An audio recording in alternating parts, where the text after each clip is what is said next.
မင်္ဂလာပါအခရာ Sport ရဲ့ Premier League ပွဲစဉ်32အတွက်ပွဲကြို3ချက်စီစဉ်နဲ့ပြန်လည်ပြီးတော့ကြိုဆိုလိုက်ပါတယ်ကျွန်တော်တို့အခရာ host ကောင်းခန့်နိုင်ဖြစ်ပါတယ်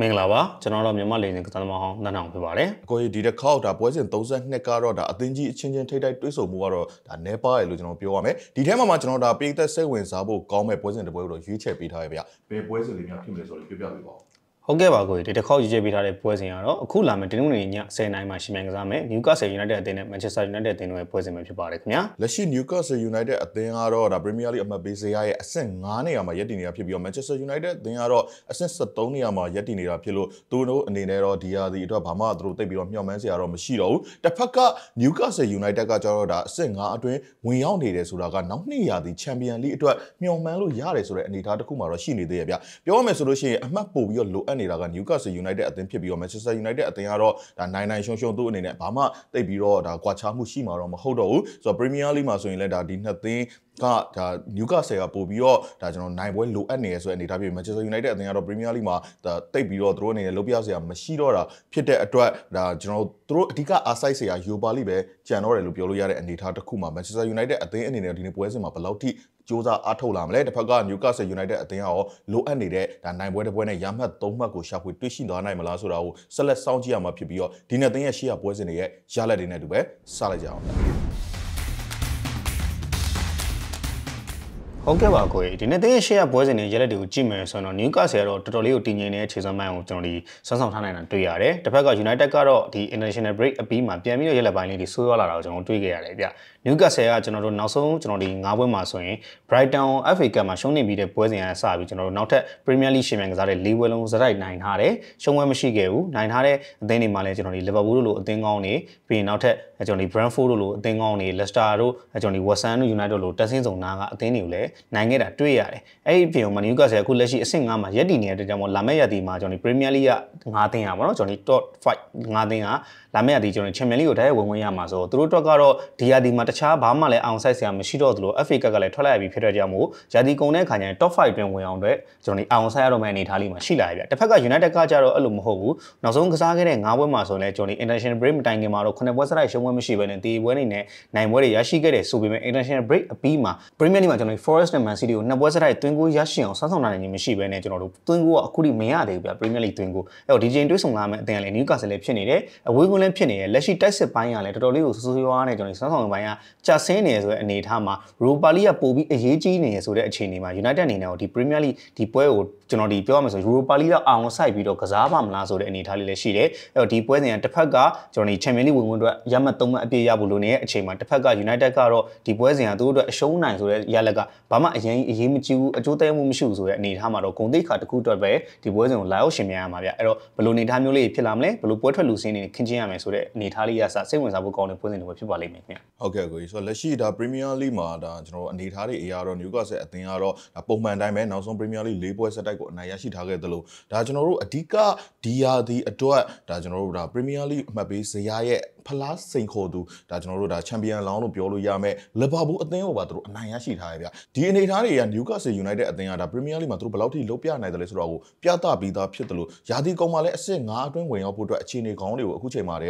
ကဒါသူတို့ရရှိနေရလဲဖြစ်တယ်ဆိုတော့ဒီနေ့ပွဲစဉ်သာသူတို့အနိုင်ထပ်ပြီးတော့ရရှိခဲ့မယ်ဆိုလို့ရှိရင်တော့ဒါကျွန်တော်အဆင့်9နေရာအတွက်ဒါကျွန်တော်တို့တေချာသွားမယ်လို့တော့ပြောလို့ရတဲ့အနေအထားတစ်ခုဖြစ်သွားမှာဖြစ်ပြီးတော့ဒါတစ်ဖက်ကသူတို့အနီးကပ်ဆုံးရှင်ပြိုင်နေတဲ့ဒါ Manchester City အသင်းကိုတော့အကောင်းဆုံးဒါကျွန်တော်ကြော်ဖြတ်သွားနိုင်မယ်အနေအထားတစ်ခုမှတော့ရှိတယ်တစ်ဖက်က Manchester United အသင်းကတော့ဒီဟာဒီကျွန်တော် Premier League ကနေပြီးတော့သူတို့ဘာမှမျှော်မှန်းစရာလည်းမရှိတော့ဘူးဥရောပဝင်ခွင့်ကိုတော့သူတို့မျှော်မှန်းစရာမရှိတော့ဘူးဆိုတဲ့အနေအထားတစ်ခုမှာသူတို့အနေနဲ့ Europa League ကိုပို့ပြီးအာရုံစိုက်ပြီးတော့ဒီနေ့ပွဲစဉ်ကတော့ဒါအဝေးကွင်းလည်းဖြစ်တယ်ဒါ Newcastle United အသင်းကတော့ဒါသူတို့ရဲ့အိမ်ကွင်းမှာလည်းပို့ပြီးတော့ကောင်းမွန်တဲ့ဒါခြေစွမ်းသာပြခဲ့မယ်ဆိုတော့ Manchester United အသင်းအတွက်ကတော့တိတ်ပြီးတော့မျှော်လင့်စရာမရှိတဲ့ပွဲစဉ်တစ်ပွဲလို့ပြောရမှာဖြစ်ပါတယ်ဗျဟုတ်ကဲ့ပါကိုကျွန်တော်ဒါ Newcastle United အသင်းနဲ့ Manchester United အသင်းတို့က Premier League မှာတောက်လျှောက်ဒါတွေ့ဆုံတဲ့ရှင်ပြိုင်ကစားနေတဲ့အသင်းတွေဖြစ်တယ်ဆိုတော့ဒီဟာဒီမှာလည်းသူတို့ထိတ်တိုက်တွေ့ဆုံပြီးသွားပြီဆိုတော့သူတို့ရဲ့ရှေ့ရတာကျွန်တော်တို့ထိတ်တိုက်တွေ့ဆုံမှုအကြောင်းလေးလည်းပြပြပေးပါဦး ဟုတ်ကဲ့ပါကိုဒီနေ့တင်အောင်ကျွန်တော်ဒီနောက်ပိုင်းနှစ်တင်မှာထိတဲ့တွဲဆုံမှုတွေကိုပြန်ပြီးကြည့်မယ်ဆိုရင်တော့ကျွန်တော်2023ခုနှစ်က AFL Cup Final မှာ United က Newcastle ကို2-9 ဂိုးမရှိနဲ့နိုင်ပြီးတော့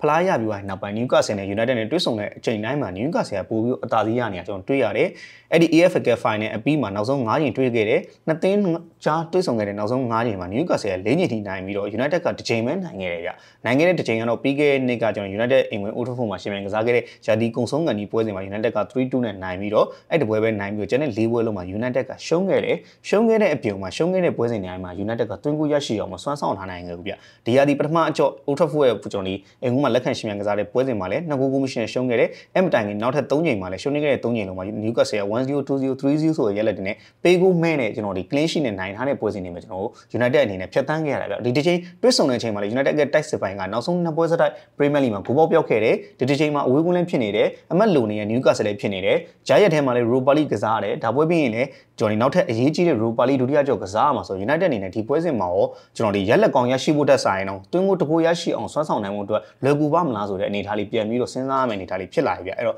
head to head အနေအထားတွေက Newcastle ကနောက်ဆုံးနှစ်ဒီမှာနိုင်ခဲ့တဲ့ပွဲစဉ်တိုင်းမှာလည်းကျွန်တော်ဒီ clean sheet နဲ့နိုင်ခဲ့တာဆိုဒီတစ်ချိန်မှာရော Newcastle အနေနဲ့နိုင်ခဲ့တဲ့ဆိုရင် clean sheet ထည့်ရမှာလားဒါမှမဟုတ်ပဲနဲ့အပြန်အလှန်သွင်းကိုးလေးတွေမြင်ရမယ့်ပွဲစဉ်တွေဖြစ်လာမှာဒါမှမဟုတ် United ကပဲအခုနောက်ပိုင်းနှစ်ဒီမှာအသာစီးမရခဲ့တဲ့ Newcastle ကိုအသာစီးရလက်တစ်ခုပြန်ရအောင်ဖော်ဆောင်သွားနိုင်တဲ့ပွဲစဉ်တွေများဖြစ်လာမလားပေါ့နော်အဲ့လေးပြန်ပြီးစောင့်ကြည့်ရဖို့ရှိပါလိမ့်မယ်ဗျဟုတ်ကဲ့ပါကိုဆိုတော့ဒါနောက်ဆုံး9ပွဲထိပ်တိုက်တွေ့ဆုံမှုမှာတော့4ပွဲထိအနိုင်ရရှိထားတဲ့ Newcastle United အသင်းအနေနဲ့ Manchester United အသင်းနဲ့ဒါရှင်ပြိုင်ရတဲ့ပွဲစဉ်တွေမှာနောက်ပိုင်းနှစ်တင်မှာဒါကျွန်တော်တို့အနေနဲ့ပို့ပြီးတော့ဒါလွယ်ကူလာလို့ပြောလို့ရတယ်ဆိုတော့အရင်တော့ဆိုရင်တော့ဒါ Newcastle United နဲ့ Manchester United အသင်းတို့တွေ့ဆုံတဲ့ပွဲစဉ်တွေတိုင်းမှာဒါ Newcastle အသင်းကသာအနိုင်ရရှိခဲ့တယ်ဆိုရင်တော့တော်တော်ကြီးကိုဒါသူတို့အနေနဲ့စူးစမ်းအထောက်မှုများများဆဆနဲ့ဒါကောင်းကောင်းမွန်မွန်ဒါကျွန်တော်အနိုင်ရရှိခဲ့တာမျိုးလို့ကျွန်တော်ပြောလို့ရတယ်ပုံမှန်အဖြစ် Manchester United အသင်းကပဲအသာစီးရယူခဲ့တာမျိုးတွေပို့ပြီးတော့များတယ်ဆိုပေမဲ့ဒီနောက်ပိုင်းနှစ်တွေနောက်ဆုံးတွေ့ဆုံခဲ့တဲ့9ချိန်မှာတော့4ချိန်ထိအနိုင်ရရှိထားတယ်ဆိုတာက Newcastle United အသင်းအနေနဲ့ရောဘယ်လောက်ထိအပေါင်းလက္ခဏာဆောင်လာတယ်လဲဆိုတော့ပြသပြီးသားဖြစ်တယ်လို့ Manchester United အသင်းရဲ့ဒါနောက်ပိုင်းနှစ်တွေမှာကြာဆင်းမှုတွေကိုလည်းကျွန်တော်မြင်တွေ့နေရတာလည်းဖြစ်တယ်ဗျ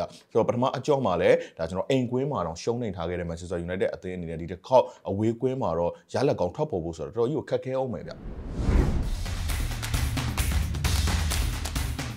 ျဟုတ်ကဲ့ပါကိုဒါလက်ရှိအနေအထားတွေက Newcastle United အသင်းကတော့ဒီနှစ်မှာသူတို့အနေနဲ့လည်းဒါဥရောပပြိုင်ပွဲတွေဘာတွေဒါဝင်ပြီးတော့ပြိုင်ဆိုင်ခဲ့ရတာမျိုးမရှိဘူးဆိုတော့ဒါကျွန်တော်ပြည်တွင်းဖလားပွဲတွေနောက်ပြည်တွင်းအမှတ်ပေးပွဲတွေမှာပဲသူတို့ဒါတောက်လျှောက်ရှင်ပြိုင်ခဲ့ရတယ်ဆိုတော့သူတို့အနေနဲ့ဒါကျွန်တော်တို့ဒဏ်ရာကစားသမားတွေတော့ရှိတယ်ဒါပေမဲ့ Manchester United အသင်းလောက်တော့မများပြားဘူးဆိုတဲ့အနေအထားတစ်ခုတွေ့မြင်ရတာဖြစ်ပြီးတော့ Manchester United အသင်းဘက်မှာတော့ဒါအဓိကကစားသမားတွေကတော့ဒဏ်ရာရရှိနေတော့မယ်ဆိုတဲ့အနေအထားတစ်ခုမှာဒီနေ့ပွဲစဉ်မှာလည်းလွဲချော်သွားမဲ့ကစားသမားတွေကများများဆဆရှိနေတော့မယ်ဆိုတော့ဒီနှစ်သင်းဒါထိပ်တိုက်တွေ့ဆုံတဲ့ပွဲစဉ်မှာတော့သူတို့ဘယ်လိုမျိုးလူစင်းရင်းနေနဲ့ထွက်လာနိုင်ရရှိမလဲဗျဟုတ်ကဲ့ပါကိုဒီနေ့ကျွန်တော်ပွဲထွက်လူစင်းအနေထားရအရင်ဆုံးကျွန်တော်ဒန်ယန်ပြဿနာကိုကြည့်ရမယ်ဆိုတော့ဒန်ယန်ပြဿနာမှာတော့ကျွန်တော်ဒီ Newcastle ကိုနည်းနည်းလေးတော့ United ထပ်ပို့ပြီးတော့အနေကျွန်တော်ဒီဒန်ယန်ကစားသမားနေပါနေတာတွေ့ရတယ် United လည်းဒန်ယန်ကစားသမားတချို့ပြန်ပြီးတော့အသင်းနဲ့ပူးပေါင်းလာပြီဒါပေမဲ့ဒီပွဲထွက်ပို့ပြီးတော့အရေးကြီးပြီးတော့နိုင်ပွဲရရှိဖို့အတွက်လိုအပ်တာ Ancient Newcastle United ကဖြစ်တယ်ဗျပြီးတော့သူတို့မှလည်းပွဲပန်းစရာဘာမှမရှိတော့ဘဲနဲ့ဂျာရက်မှာတော့ကျွန်တော်ဒီနောက်ထပ်ကျွန်တော်ဒီ Premier League ပွဲကြံကန်ရတဲ့ပွဲကြံကန်မှုအတွက်တပွဲကြံသေးရဆိုမှလည်းသူတို့ဒီ Premier League တခုတည်းကိုပဲအောင်ဆိုင်မှာဖြစ်တဲ့ကြောင့်ကစားသမား rotation အရင်လုပ်ပြီးတော့သုံးစရာမလိုဘူး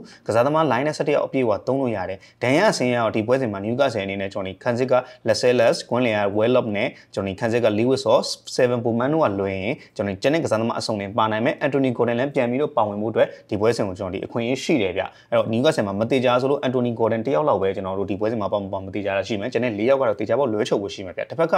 United ကကြတော့ Kobe Mainoo တို့လည်းပြန်ပြီးတော့ဒန်ပြဿနာကောင်းလာပြီကျွန်တော်ဒီ Matthias De Ligt ကတော့ဒန်ပြဿနာနိုင်ငယ်ရှိရတဲ့ကြောင့်ဒီပွဲစဉ်ကိုမှီပြန်စောင့်ကြည့်ရမယ်တေချာဖို့လွှဲချုပ်မှာတော့ကျွန်တော်ဒီကွင်းလျာကျွန်တော်ဒီ Ahmed Diallo တို့ပြီးတော့ကျွန်တော်ဒီ Lisandro Martinez တို့ Kensington ပေါ့နော်ကျွန်တော်ပြီးတော့ Haven တို့ဒီကစားသမား3 ယောက်လောက်ပဲတေချာဖို့လွှဲချုပ်ဖို့ရှိပြီးတော့ Johnny Evans ကတော့တေချာဖို့ဒီပွဲစဉ်ကိုလည်းကျွန်တော်တို့လွှဲချုပ်ဖို့ရှိမှာဗျနောက်ပိုင်းပွဲစဉ်မှာကျွန်တော် Johnny Evans ဒန်ရပြဿနာတဲ့ဆိုင်အသင်းမှာကျွန်တော်ပြောမယ်ဆိုတော့ကျွန်တော်ဒီ Ruben Amorim ရဲ့လူစင်းမှာထည့်သွင်းပြီးတော့ကျွန်တော်တို့မစင်စားတဲ့အနေအထားမျိုးလေးဖြစ်လိမ့်မယ်ဗျတော်တော်လေးကျွန်တော်ဒီအသင်းနဲ့ဝေးကွာနေလဲကြာနေပြီ Hitter ကတော့ဒန်ရပြဿနာနဲ့ပြန်ပြီးကောင်းလာပြီဆိုတော့ကျွန်တော်ဒီအရင်စင်းထဲမှာတော့ပြန်ပါဝင်ကောင်းပါဝင်လာနိုင်မယ်အဲ့တော့အဓိကတော့ Ahmed Diallo နဲ့ Lisandro Martinez ရဲ့ De Ligt ကလွှဲရင်ပြီးနောက်ထပ်ကျွန်တော်တို့ခန်းစစ်ကလူငယ်ကစားသမား Haven ပေါ့နော်ဒီ4 ယောက်လောက်ကလွှဲရင်ကျန်တဲ့ကစားသမားတွေလည်း United မှာပြန်ပြီးတော့စုံလာတယ်ဆိုတဲ့အနေအထားလေးတော့ရှိတယ်ပြီးတော့ United အတွက်အရေးကြီးတာ Lion နဲ့ပွဲစဉ်ပွဲဖြစ်တာကြောင့်မို့ဒီပွဲစဉ်က United အနေနဲ့ကစားသမားတွေ rotation တော်တော်များများတော့လုပ်ပါလိမ့်မယ်ဗျအဓိကကစားသမားအချို့ ကိုပဲအသေးချလေးထိုင်ချပြီးတော့ကျွန်တော် rotation လုပ်ပြီးကစားသွားမယ့်အနေထားလေးကိုရှိမှာကိုကျွန်တော်မြင်ရဖို့ရှိလိမ့်မယ်ဖြစ်နိုင်မှာကျွန်တော် Newcastle United ကလူစင်းကိုကြည့်ရမှာဆို Newcastle United ကကိုသမားနေရာမှာတော့ Nippo ဘယ်ဘက်ချမ်းခန်းစင်မှာတော့ Livermore ညာဘက်ချမ်းခန်းစင်မှာတော့ Trippier ခန်းစစ်အတွဲဖက်မှာတော့အတွင်းလူနေရာမှာကျွန်တော် Danban နဲ့ Fabian Shah ကွင်းလယ်အတွက်ဖက်မှာတော့ Tonali ကျွန်တော် ဂျိုလင်တန်နဲ့ကျွန်တော် Gumari ဆိုဒီကွင်းလယ်အတွက်ဖက်ထပ်ပြီးပေါ်ထလာဖို့ရှိမယ်ဒီကွင်းလယ်အတွက်ဖက်ကိုတော့ United ကွင်းလယ်အနေနဲ့တော်တော်လေးတော့ကစားခက်လိမ့်မယ်ဗျဒီကွင်းလယ်က Premier League မှာမမထန်ထန်နဲ့တောင်းတောင်းတင်းတင်းကစားနေတဲ့ကွင်းလယ်ဆိုတော့ဒီကွင်းလယ်အားနဲ့ပဲ Newcastle ရဲ့ကစားပုံတွေကအများကြီးအကျိုးသက်ရောက်မှုရှိရဆိုတော့ဒီကွင်းလယ်အတွက်ဖက်ကိုတော့ United က Casemiro, Ugarte တို့ Fernandes တို့ Kobe Mainoo တို့ပြန်ပါဝင်လာနိုင်တယ်ဆိုရင်တော့နည်းနည်းလေးတော့ရှင်ကစားရတာခက်မယ်အဓိကတော့ physical ဘိုင်းရမှာနော်ချက်ခံမှုအရာသုံးပြီးကစားရမယ့်အနေထားမှာနည်းနည်းလေးတော့အခက်အခဲလေးရှိနေမယ်ဗျတိုက်စစ်ဘက်မှာ Anthony Gordon မပါဝင်နိုင်သေးဘူးဆိုတော့ဘယ်ဘက်ချမ်းမှာတော့ Harvey Barnes ညာဘက်ချမ်းမှာတော့ Jacob Murphy နံပါတ်9 room မှာတော့ဒီNewcastle မှာအကောင်းဆုံးခြေစွမ်းပြနေတဲ့ Alexander Isak ပဲထပ်ပြီးပေါ်ထွက်လာဖို့ရှိပါလိမ့်မယ်ဗျအဲ့တော့ Newcastle ရဲ့ line နဲ့ Lucien အရာတော့ရှေ့လေတော့အကုန်တောင်းတင်းမှုပြည့်ရှိတယ်ဒဏ်ရာပြဿနာလည်းတိတ်ပြီးတော့မရှိတော့ဘူးဆိုတဲ့အတွက်ကြောင့်မို့ဒီပွဲစဉ်ကိုလည်းတေချာပေါ်သူတို့အသင်းအဓိကစားသမား17ယောက်ပဲထပ်ပြီးတော့သုံးလာဖို့တော့ရှိလိမ့်မယ်ဗျ United ကတော့ဒီပွဲစဉ်ကိုကျွန်တော်တို့ဘလိုမျိုးပေါ်ထွက်လာမယ်ဆိုတော့ပြန်ပြီးကြည့်ရမယ်ဆိုတော့ကိုသမားနေရာမှာတော့ Andre Onana ပဲထပ်ပြီးပေါ်ထွက်လာဖို့ရှိပါလိမ့်မယ်ဒါပေမဲ့ကန်စစ်3အောက်တန်းမှာတော့အနေငယ်လေးကျွန်တော်တို့ rotation လုံကုန်းလုံလာနိုင်တယ် Lion နဲ့လည်းကျွန်တော်တို့ကန်ရမယ်ကျွန်တော်ဒီဂျာပွဲတွေလည်းရှိသေးတယ်နောက်ဒီတော့ကြော်လည်းကန်ရမယ်ပွဲစဉ်တွေမှာလည်းရှိတယ်ကြောင့်မို့ United အနေနဲ့ဒီပွဲစဉ်မှာကန်စစ်တန်းမှာဘယ်သူတွေကိုသုံးလာမလဲကျွန်တော်ဒီဥပမာပေါ့နော်လက်ရှိကန်စစ်တန်းမှာကစားလို့ရနေတဲ့ Roro ရှိမယ် Maguire ရှိမယ် Mazzarri ရှိမယ် Lucio ရှိမယ်ပြီးကျွန်တော်နောက်ထပ် Lindelof တို့ပေါ်ရှိမယ်ဝင်းဘက်တွေမှာဆိုတော့ Dogu တို့ Dalot တို့ရှိမှာဆိုတော့ကျွန်တော်ဒီခန်းစစ်3ယောက်တန်းနေရာမှာဒီပွဲစဉ်မှာ Lindelof တို့ပြီးကျွန်တော်တို့ Lucio တို့များပြန်ပြီးတော့တွေ့လာမှာပေါ့အဓိကတော့ဒီပွဲစဉ်ကသူတို့အတွက်အရန်ကြီးကျွန်တော်တို့အမှတ်ရယူဖို့အတွက်အရန်အရေးပါတဲ့ပွဲစဉ်လည်းမဟုတ်ဘူးဘာလို့လဲအမှတ်ပြရခဲ့ရဆိုတော့အပေါ်တက်ဖို့နဲ့ကျွန်တော်ဒီအမှတ်ဆုံးရှုံးခဲ့တယ်ဆိုတော့တန်းဆင်းမှုအတွက်အောက်ကိုဆင်းမှုအတွက်ကိုတော့အမှတ်ကအရန်ကြီးကျွန်တော်ကွာချက်ကအများကြီးရှိနေဆိုတဲ့အနေအထားမှာတော့အရန်ကြီးတော့ကျွန်တော်ဒီပွဲစဉ်မှာတော့ရဲဆုံပြီးတော့အဓိကကစားသမားတွေသုံးမှာမဟုတ်ဘူးဗျအဓိကအရေးကြီးတဲ့ Europa League ပွဲစဉ်မှာပို့ပြီးတော့အောင်ဆိုင်မဲ့အနေထားလေးမှာရှိမယ်အဲ့တော့ခန်းစစ်တန်းမှာကျွန်တော်တို့ဒီအရင်ကစားသမားတွေဖြစ်တဲ့ Lindelof တို့ဒိုင်ဟန်ပြဿနာပြန်ပြန်တက်တာလာတယ် Lucio တို့ပြန်ပြီးတွေ့ရမှာလားဗောနော်ပြီးတော့ကျွန်တော်ဒီ Bebet Chan ခန်းစစ်မှာဆိုရင်လည်းကျွန်တော် Dogu တို့ဘာလို့အနာပေးပြီးတော့ Lucio ကိုလက်ဝင်ဘက်မှာသုံးတာလည်းဖြစ်ကောင်းဖြစ်နိုင်တယ်ညဘက်ချမ်းမှာလည်း Dalot တို့ဘာလို့အနာပေးပြီးတော့ Mazzarri ကညဘက်ချမ်းကိုထွက်ဆော့ပြီးတော့ကျွန်တော်ဒီ3ယောက်တန်းခန်းစစ်မှာ Lindelof တို့ပြန်ပါဝင်တာလည်းဖြစ်ကောင်းဖြစ်နိုင်တယ်ဗျအဲ့တော့ပြောမယ်ဆိုရင် United က rotation တော်များများလုပ်မယ်အထူးသဖြင့်ကွင်းလက်ဘက်မှာဆိုရင်လည်း Ugarte, Casemiro, Mainoo, Collier, Fernandes ရွေးချယ်စရာတွေများလာပြီဖြစ်တဲ့ကြောင့်ဒီပွဲစဉ်မှာလည်းတေချာတာတော့ကစားသမားတချို့အနာပေးပြီးတော့ rotation လုပ်မဲ့အနေထားလေးမှာရှိမယ်နံပါတ်9 room မှာတော့တေချာတော့ဒီပွဲစဉ်ကကျွန်တော် Wineland နဲ့ Sassi နဲ့ကတော့အရင်ကျွန်တော်တို့အများရွေးချယ်စရာမရှိဘူးဒါမှမဟုတ်2ယောက်လုံးတစ်ပြိုင်နက်တည်းသုံးနေတယ်ဆိုလဲ Wineland ကိုနံပါတ်9 row Sassi ကိုကျွန်တော်ဒီနံပါတ်10ပုံစံမျိုးနဲ့အနောက်မှာဆော့ကစားပြီးတော့ကနာချိုအနာပေးပြီး Fernandes ဆက်ပြီးကစားတာပုံစံမျိုးလေးပဲတွေ့လိမ့်မယ်အဲ့တော့ United ကဒီပွဲစဉ်မှာတေချာတာကတော့သူတို့အသင်းရဲ့အဓိကကစားသမားအချို့ဖြစ်တဲ့ကျွန်တော် Fernandes တို့ Onana တို့ပြီး Kazitan ကကျွန်တော် Mazzarri တို့လောက်ပဲတေချာပေါက်ထပ်ပြီးတော့ဗောနော်သုံးသွားဖို့ရှိပြီကျန်တဲ့ကစားသမား4-5-6နေရာလောက်တော့ rotation လုပ်သွားပြီးတော့ကျွန်တော်ဒီ Lion နဲ့ဒုတိယပွဲအတွက်အနာပေးသွားမယ့်အနေအထားလေးဖြစ်သွားမယ်လို့ကျွန်တော်ထင်မိပါတယ်ဗျဟုတ်ကဲ့ကိုဆိုတော့လက်ရှိဒါကျွန်တော်လူစင်းအိမ်အားပိုင်းအနေထားအရာတော့ Newcastle အသင်းကဒါကျွန်တော်ရှေ့လေနောက်ပေါ့နော်ကျွန်တော်သိပြီးတော့အဖြစ်ပြောစရာတော့မရှိဘူး Manchester United အသင်းကတော့ဒါ rotation လုပ်ပြီးတော့သုံးလာမယ့်ပုံစံတစ်ခုမှသူတို့အသင်းအနေနဲ့ဘယ်လောက်ထိလုပ်ရနိုင်မလဲနောက်ကျွန်တော်အဓိကကစားသမားတွေဥပမာ Fernandes တို့နောက်ကျွန်တော် Mazzarri တို့ဒါဒီကစားသမားတွေကိုထပ်ပြီးတော့သုံးအောင်မယ်ဆိုလို့ရှိရင်လည်းဒါကျွန်တော်ဒါ Lion နဲ့ဒုတိယအကျော်ပွဲစဉ်မှာသူတို့အနေနဲ့အကောင်းဆုံးပြန်ပြီးတော့ခြေစွမ်းပြနိုင်မှာမလားဆိုတော့ကျွန်တော်တို့ချက်စိုးရိမ်မိတယ်ဥပမာကျွန်တော်ဒါ Bruno Fernandes ဆိုရင်လည်းဒီတရားသီလုံးစာသူ့အနေနဲ့ဒါလွတ်တဲ့ပွဲဆိုတော့တော်တော်ခက်ရှားဗျအဲ့ဒီအနေထားနဲ့ကစားနေရတာဖြစ်တဲ့အတွက်ဒါ Bruno Fernandes အတွက်ကတော့ဒါရေရှည်ပဲကြီးသူတို့အနေနဲ့ခြေစွမ်းပိုင်းဆိုင်ရာအရာမှာဒါကျွန်တော်အရင်တည်ငြိမ်အောင်မထိန်းထားနိုင်တော့တာကိုလည်းကျွန်တော်တွေ့ရတယ်ဒါသည်ကျွန်တော်အဓိကကွင်းလေကစားသမားတွေဒါ Manchester United မှာနေပါနေရဖြစ်တယ်လို့တိုက်စစ်ပိုင်းကိုလိုက်ပါမယ်ကစားသမားတွေလည်း Manchester United မှာဒါနေပါနေရအနေထားနောက်တစ်ခုကဒါနံပါတ်9 row တွေဂိုးမသွင်းနိုင်တဲ့ကိစ္စကလည်းဒါကျွန်တော်အခုချိန်ထိရှိသေးတာဆိုတော့ဒါ Premier League မှာဆိုရင်လည်းဒီကစားသမားတွေရုန်းကန်နေရတဲ့အနေထားတစ်ခုကိုကျွန်တော်တို့ဆက်လက်ပြီးတော့မြင်တွေ့နေရတော့မယ်ဗျဒီအနေထားတစ်ခုမှာ Newcastle United အသင်းရဲ့ဒါကျွန်တော်ကွင်းလေမှာကျွန်တော်ဒါ Joe Linton, Tonali, Gumari ဒီကွင်းလေအတွဲဖက်နဲ့နောက်ကျွန်တော်တို့နံပါတ်9 row ကဒါကျွန်တော် Alexander Isak ဆိုတော့ဒီကစားသမားတွေကိုတို့ဘယ်လိုထိထိန်းချုပ်နိုင်လဲဆိုတော့ Newcastle United အသင်းရဲ့ဒါတောင်တင်းတဲ့ကွင်းလေနဲ့ဒါကောင်းမွန်တဲ့ဒါကျွန်တော်တို့ဒီတိုက်စစ်ကစားသမားတွေရဲ့အစုအဖွဲ့တစ်ခုကို Manchester United အသင်းကဒါကျွန်တော်တို့ဘယ်လိုပဲပြောသူတို့အနေနဲ့ဒီလူစီးရင်တစ်ခုကထိန်းချုပ်ဖို့ဆိုတော့တော်တော်ကြီးကိုခက်ခဲအောင်မဲ့အနေထားဗျဆိုတော့ဒါကျွန်တော်တို့စာရွက်ပေါ်ကကျွန်တော်ဒီနာမည်တွေကိုဒါကျွန်တော်တို့အရင်မတွေးကြည့်ပဲနဲ့ဆိုရင်တော့ပဲ Newcastle United အသင်းဘက်ကဒါအစုအဖွဲ့အနေနဲ့ဆိုရင်တော့ပဲတော်တော်ကြီးကိုကောင်းမွန်တဲ့အနေထားတစ်ခုမှလည်းရှိတယ်ဆိုတော့ဒါ Newcastle United အသင်းအတွက်ကတော့အိမ်ကွင်းမှာဒါတို့အနေထားကောင်းတစ်ခုတော့ပိုင်ဆိုင်ထားတယ်လို့ပဲပြောရမယ်ဟု ဟုတ်ကဲ့ပါကိုကျွန်တော်ဒါ Newcastle United အသင်းနဲ့ Manchester United အသင်းတို့တွေ့ဆုံကြမဲ့ဒါကျွန်တော် Premier League ဒါကျွန်တော်တို့ပွဲစဉ်32ပေါ့ဆိုတော့ဒီပွဲစဉ်မှာတော့ဒါ Newcastle United ကသူတို့ရဲ့ဒါအိမ်ကွင်းမှာရှင်မြန်ကစားရမယ်ရမှတ်လည်းလိုအပ်နေတယ်ရာသီကုန်မှာအဆင့်9အတွင်းဝင်ဖို့လည်းအခြေအနေကောင်းနေတာဖြစ်တဲ့အတွက်ဒီနေ့ပွဲစဉ်ကိုသူတို့အနိုင်ကစားပြီးတော့ရမှတ်3မှတ်သာစုဆောင်းနိုင်ခဲ့မယ်ဆိုလို့ရှိရင်တော့ဒါနောက်ထပ်ပွဲစဉ်တွေမှာလည်းသူတို့ပိုကောင်းတဲ့အခြေအနေတစ်ခုအနေအထားတစ်ခုကိုရောက်ရှိသွားမှာဆိုတော့ဒီနေ့ပွဲစဉ်ကဘယ်လိုပဲဖြစ်ဖြစ်အနိုင်ရရှိဖို့လိုအပ်နေတာက Newcastle ဖြစ်တယ် Manchester United အသင်းကတော့သူတို့အနေနဲ့ Premier League မှာတိတ်ပြီးတော့ဒါကျွန်တော်များများဆဆမျှော်လင့်လို့မရတော့တဲ့အနေအထားပြီးတော့ရှုံးသွားလဲသူတို့အနေနဲ့ဘာမှတော့တိတ်ပြီးတော့ထူးခြားမှုမရှိဘူးဆိုတဲ့အနေအထားဗျကျွန်တော်ဒါဂုံသိက္ခာပိုင်းဆိုင်ရာအရာမှာရော Manchester United အသင်းကလက်ရှိဒါကောင်းမှုပါတယ်ဆိုတဲ့ Newcastle အသင်းရဲ့ကွင်းလယ်နဲ့တိုက်စစ်ကိုသူတို့ဘယ်လိုထိန်းချုပ်သွားနိုင်မလဲဆိုတာကိုတော့ကျွန်တော်စိတ်ဝင်စားမိတယ်အခုအနေနဲ့ဆိုရင်ရောဒီနေ့ပွဲစဉ်က Newcastle United အသင်းအတွက်ပဲဖြစ်လာမလား Manchester United အသင်းအတွက်ပဲဖြစ်လာမလားဆိုတော့ဒါကျွန်တော်တို့အနေအထားလေးနဲ့ဒါကျွန်တော်တို့ဘယ်လောက်ထိဒါဖြစ်သွားမလဲဆိုတာလေးခန့်မှန်းပေးပါအောင်ဗျဟုတ်ကဲ့ပါကိုဒီပွဲစဉ်အရာတော့ကျွန်တော်အရင်ဆုံးအမပေးစရာကိုပြန်ပြီးကြည့်မယ်ဆိုတော့ကျွန်တော်ဒီ United အကြောင်းကိုကြည့်ရမယ်ဆို United ဒီအပေါ်တက်ဖို့ဆိုရင်လည်းကျွန်တော်ဒီအမတ်ကွာဟာချက်ကကျွန်တော်ပြောရမယ်ဆိုရင် Brentford ဆိုရင်အဆင့်7မှာရှိတယ် United ကအဆင့်73မှာ Brentford နဲ့ United နဲ့ဂျာကွာချက်မှာတော့ရမှတ်ကကျွန်တော်4မှတ်ရှိတယ်ဒီပွဲစဉ်နိုင်ခဲ့တယ်ဆိုရင်တော့အပေါ်တက်ဖို့အတွက်ကကျွန်တော်ဒီအမတ်ကမမီသေးဘူးဆိုတဲ့အနေထားပေါ့နော်အဲ့လိုပဲကျွန်တော်တို့17 13မှာရာသီသိမ်းသွားတာနဲ့လက်ရှိ13 14 15လောက်မှာရာသီသိမ်းသွားတာလည်းအရင်တော့ခွာချမှုတော့တိတ်မရှိဘူးအဲ့တော့ဥရောပဝင်ရဖို့အတွက်အနည်းဆုံးအဆင့်9လောက်လိုအပ်တဲ့အနေထားနဲ့ကြည့်မယ်ဆိုရင်လည်းအဆင့်9နှစ်က United ကပြောရမယ်ဆိုအမတ်ကွာချက်က73မှတ်လောက်ဖြစ်နေပြီပွဲကြံလက်ကြံမှာ9ပွဲလောက်ပဲကျွန်တော်အချိန်မှာတော့မလွယ်ကူတော့ဘောနော်တင်ချာနီးရရမှတ်တွက်ချက်မယ်တော့ဖြစ်နိုင်သေးတယ်ဆိုပေမဲ့လည်းလက်ရှိအနေထားရရောကျွန်တော်ပွဲကြံအနေထားရော United အနေနဲ့ကတော့ဘလို့မှအဆင့်9လောက်အတွင်းဝင်နိုင်မှုဆိုတော့တော်တော်လေးကိုကျွန်တော်ရန်ကုန်တော့နဲဝါးပြီပဲတေချာလောက်ပြောရမယ်ဆိုတော့ 100% နီးပါးလောက်တေချာလောက်ဖြစ်သွားပြီအဲ့လိုပဲတန်းစင်းစုံပြန်ပြီးကြည့်ရလေတန်းစင်းစုံမှာအဆင့်18က Ipswich Town ကရမှတ်20 Leicester City တင်းကရမှတ်18မှတ်အဲ့တော့လက်ရှိ United က38မှတ်ဆိုတော့ Ipswich Town နဲ့18မှတ် Leicester နဲ့ဆိုရင်ကျွန်တော်တို့ရမှတ်ကွာဟာချက်က21မှတ်ရှိတယ်ဆိုတဲ့အနေအထားမှာ United အနေနဲ့တန်းစင်းမှုတော့ကလည်းအန်နီကပြောမယ်ဆိုရင်99ရာခိုင်နှုန်းလောက်တေချာပေါ့ပေါ့နော်ကျွန်တော်ဒီတန်းမစင်းရဘူးဆိုတဲ့အနေအထားလေးကိုရောက်သွားပြီအဲ့တော့ United တို့ကလက်ရှိကျွန်တော်ဒီနောက်ထပ်ကျန်တဲ့ Premier League ပွဲစဉ်9ပွဲလုံးကဘာမှတော့အရင်အတိတ်ပဲမရှိတော့ဘူးဂုံသိက္ခာအတွက်ကျွန်တော်ဒီပရိသတ်တွေအတွက်အင်ကွင်းမှာဆိုရင်နိုင်ပွဲတွေရရှိအောင်စွမ်းဆောင်ပေးဖို့အဝေးကွင်းမှာဆိုလည်းရဲလက်ကောင်တချို့ရရှိအောင်စွမ်းဆောင်မှုတလောက်တော့ပဲလိုတော့တယ်အရေးကြီးတာကနောက်ရာသီသူတို့အတွက်ဒီပြောရမယ်ဆိုတည်တည်ချာချာလေးပြင်ဆင်လို့ရအောင် Champions League ဝင်ရရှိဖို့အတွက်အရေးတကြီးလိုအပ်တဲ့ Europa League ကိုကျွန်တော်ဒီ Final တက်ပြီးတော့ Champions League ကိုရယူဖို့အတွက်ပဲသူအောင်ဆိုင်ဖို့အတွက်လိုတော့မှာပဲအဲ့တော့ဒီပွဲစဉ်မှာ United အနေနဲ့အဓိကကစားသမားအပြည့်အဝတွေပါတုံးပြီးတော့ Newcastle ကိုဒုက္ခပေးဖို့အတွက်စဉ်းစားပါမလားဆိုတဲ့အနေအထားလေးတစ်ခုရှိတယ်ဂုံသိက္ခာအရာတော့မှန်တယ်ဒါပေမဲ့ဂုံသိက္ခာတစ်ခုအတွက်ကြောင့်ဒီပွဲစဉ်မှာ NB RP 3လိုင်းလို့ဒုတိယကျော် Lion နဲ့ပွဲစဉ်မှာရက်လက်မကောင်းမနဲ့ Europa League ကထွက်ခွာခဲ့ရတယ်ဆိုရင်တို့အတွက်ပေးဆက်မှုကနောက်ရာသီအတွက်အသင်းရဲ့ကျွန်တော်လူစင်းတွေပြင်ဆင်တာတွေကစားသမားအသစ်တွေခေါ်ယူတာတွေကအစပြီးတော့အသင်းရဲ့ကျွန်တော်ဘန်နာကြီးအနေထားရ Champions League ဝင်မရခင်ဖြစ်ခဲ့မဲ့အနေထားတွေ Europa ပြန်ဝင်မရဖြစ်ခဲ့မဲ့အနေထားတွေပို့ပြီးတော့အကျိုးသက်ရောက်မှုရှိနိုင်တယ်အဲ့တော့ဒီပွဲစဉ်ကတော့ United အနေနဲ့ကျွန်တော်ဒီပြောရမယ်ဆိုရင်ကျွန်တော်စိတ်သက်ပိုင်းဆိုင်မှာရောကျွန်တော်ဒီအိမ်ကွင်းလည်းဖြစ်နေတာရယ်ကျွန်တော်နိုင်ဖို့အတွက်လည်းအရေးကြီးလိုအပ်ပြီးတော့နိုင်ဖို့အတွက်လည်းပို့ပြီးတော့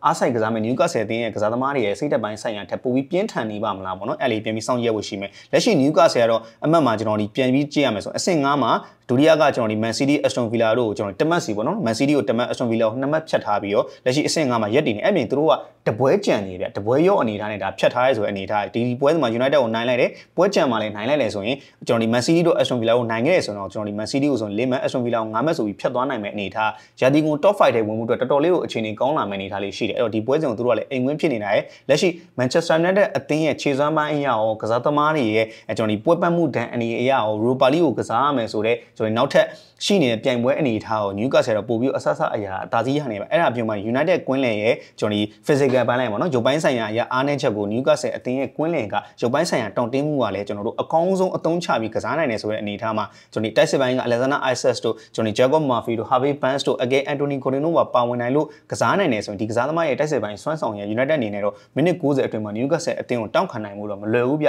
အဲ့တော့ဒီပွဲစဉ်မှာတော့ကျွန်တော်ခံမှန်းရမယ်ဆိုတော့ကိုရလက်အနေထားတော့ Asian Newcastle ရပဲ United ကိုတတောင့်တတာနေပေါ့နော်ကျွန်တော်ဒီအနိုင်ရရှိတော်ဖို့အတွက်ကျွန်တော်ဒီပို့ပြီးတော့ရာခိုင်နှုန်းများတဲ့ပွဲစဉ်တွေဖြစ်တယ် United အနေနဲ့ပြန်ပြီးသွင်းကိုတကူရရှိဖို့အတွက်တော်တော်လေးကိုခက်ရခက်စစ်စွမ်းဆောင်မှာဖြစ်ပြီးတော့အကဲ Newcastle အသင်းရတာကျွန်တော်နိုင်ခဲ့မယ်ဆိုရင်ကျွန်တော်ဥပမာပေါ့နော် United အသင်းကတာခန်းစစ်ကတာကောင်းကောင်းမွန်မွန်ကစားနိုင်လို့ကျွန်တော်ဒီပွဲချင်းမိနစ်90မှာတေချာလေးချစ်ချစ်လေးကစားနိုင်ခဲ့တယ်ဆိုရင် Newcastle အနေနဲ့ 1-0 ဒါမှမဟုတ်ကျွန်တော်2-0ဆိုရဲလက်လုံးနဲ့နိုင်သွားနိုင်တဲ့ပွဲစဉ်တွေဖြစ်နိုင်တယ် Newcastle အသင်းရဲ့ကျွန်တော်ဒီခန်းစစ်တန်းကိုတော့ United တိုက်စစ်ကသွင်းကိုရရှိဖို့အတွက်တော်တော်လေးကိုခက်ခဲမဲ့ပွဲစဉ်တွေဖြစ်ပြီးတော့ United အနေနဲ့ဂိုးတူရရှိဖို့အတွက်ကတော့တော်တော်လေးကျွန်တော်ပြောမယ်ဆိုတော့စွမ်းဆောင်ခက်မဲ့ပွဲစဉ်တွေဖြစ်ပြီးတော့ United အနေနဲ့တော့ကျွန်တော်ဒီပွဲစဉ်မှာလည်းတွင်းကိုမရရှိပဲ Newcastle အသင်းကတော့ clean sheet နဲ့ 1-0 2-0ဆိုရဲလုံးနဲ့နိုင်သွားမဲ့ပွဲစဉ်တွေဖြစ်သွားဖို့တော့ရာခိုင်နှုန်းတော်တော်များတဲ့ပွဲစဉ်ဖြစ်ပါလိမ့်မယ်ဗျ ဟုတ်ကဲ့ကိုဆိုတော့လက်ရှိအနေအထားတွေအရာတော့ဒါ Newcastle United အသင်းကဒါတို့ရဲ့လိုအပ်နေတဲ့ရမှတ်တွေကိုစုဆောင်းဖို့ဖြစ်ပြီးတော့ Manchester United ဘက်ကတော့ဒါကျွန်တော်အပေါ်လဲထပ်ပြီးတော့တက်ဖို့ခက်ခဲမှာဖြစ်တယ်လို့ဒါကျွန်တော်တန်းဆင်းဖို့ကလည်းဒါအဝေးတော့ဖြစ်နေသေးတယ်ဒါပေမဲ့တခုရှိတာက Manchester United အသင်းရဲ့ဒီဟာဒီတိုက်စစ်ပြ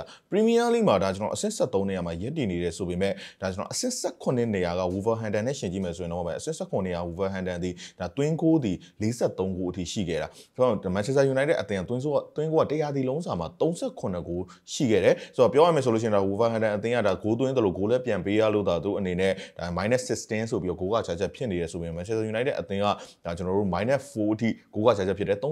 ဂိုးဆိုတာကဒါသူ့ရဲ့အထက်ကဒါ assistant က Brentford ဒီ52ဂိုးသွင်းယူထားတာဖြစ်ပြီးတော့ Tottenham Hotspur ဒီ58ဂိုးထိသွင်းယူထားတယ် Manchester United အသင်းတစ်သင်းရဲ့တိုက်စစ်ဆိုတဲ့အနေအထားတစ်ခုကဒီလောက်ထိကျွန်တော်တို့ဒါတွင်းဂိုးတွေနေပါနေစရာအကြောင်းတော့မရှိဘူးဒါပေမဲ့ကျွန်တော်နံပါတ်9ရိုးနေရာမှာကစားသမား2ယောက်ဖြစ်တဲ့ဒါ Whiteland နဲ့ Zazi တို့ရဲ့စူးစမ်းအားထုတ်မှုကကျွန်တော်ဒီဟာဒီအတွက်မေကွန်းထုတ်စရာတွေဖြစ်လာမှာဖြစ်တယ်ဆိုတော့ဒီအနေထားဒီတိုက်စစ်တစ်ခုကတကယ်ကျွန်တော်တို့ဒါကြစ်လစ်နဲ့ဒါကွင်းလဲအင်အားတောင်းတင်းတယ်ဒါကျွန်တော်တို့ဒါခံစစ်အင်အားတောင်းတင်းတယ်ဆိုတဲ့အသင်းတွေနဲ့တွေ့ဆုံတဲ့အခါတိုင်းမှာ Manchester United အသင်းကဂိုးရရှိဖို့ရုန်းကန်ရတာထုံးစံလိုဖြစ်နေပြီဗျဆိုတော့အဓိကကျွန်တော်အသင်းကြီးတွေနဲ့တွေ့ဆုံတဲ့အခါမှာတော့သူတို့အနေနဲ့ရလက်ကောင်းတချို့ထွက်ပေါ်အောင်စွမ်းဆောင်ထားနိုင်ခဲ့ဆိုတော့ဒီအနေထားကတစ်ဖက်ကိုဒါကျွန်တော်ဘောလုံးပေးကင်ထားမယ်ဆိုတော့ဒီဘောလုံးကနေပြီးတော့ကျွန်တော်တို့ပေါက်လာတဲ့ကောင်တာအလုံးကိုမှပြန်ပြီးတော့ဒါသွင်းကိုအဖြစ်သွင်းယူရဲတယ်ဆိုတဲ့ပွဲစဉ်တွေကများတာဖြစ်ပြီးတော့တကယ်ကျွန်တော်တို့ဒါကွင်းလေ